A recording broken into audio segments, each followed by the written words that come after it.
तो मैं फिर से आ गया हूँ आप लोगों का मनोरंजन करने एक नई सच्ची डरावनी भूतिया घटना के साथ। नमस्ते भाइयों बहनों, मैं आज आपके सामने एक ऐसी सच्ची खौफनाक कहानी लेकर आया हूँ जिसको सुनने के बाद आपकी रूह कांप जाएगी।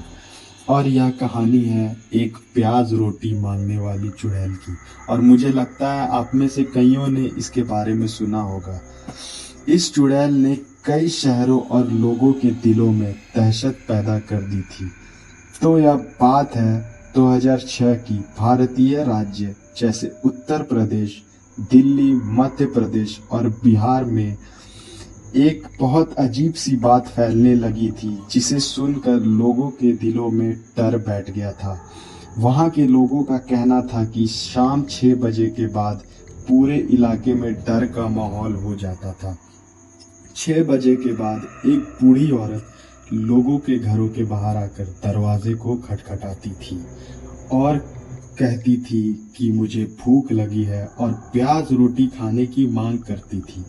अगर कोई उसे प्याज रोटी नहीं देता था तो वो बूढ़ी औरत उन्हें मार देती थी, और अगर किसी ने उसे प्याज रोटी दे भी दिया तो उसकी मौत 3 दिनों के बाद हो जाती थी।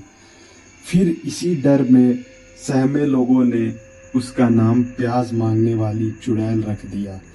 इस चुड़ैल से बचने के लिए लोगों ने कई नुस्खे अपनाए और कई पंडितों की सलाह लेकर लोगों ने अपने घर के बाहर ओम नमः शिवाय लिखना शुरू कर दिया, जिसके बाद वह बूढ़ी औरत उनके घर के बाहर नहीं आती थी।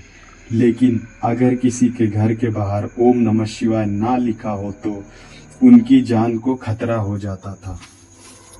मैं अगर आपको अपनी बात बताऊं तो 2006 में मैं अपने मौसी के गांव गया था और मैंने वहां के हर घर के बाहर ओम नमः शिवाय लिखा देखा था।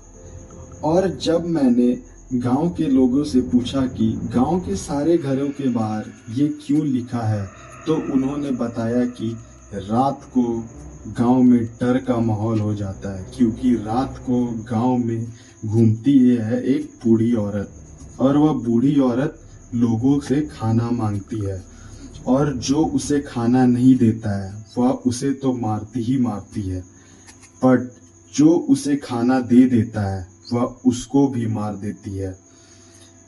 गांव के लोग भी शाम के बाद बाहर नहीं निकलते थे।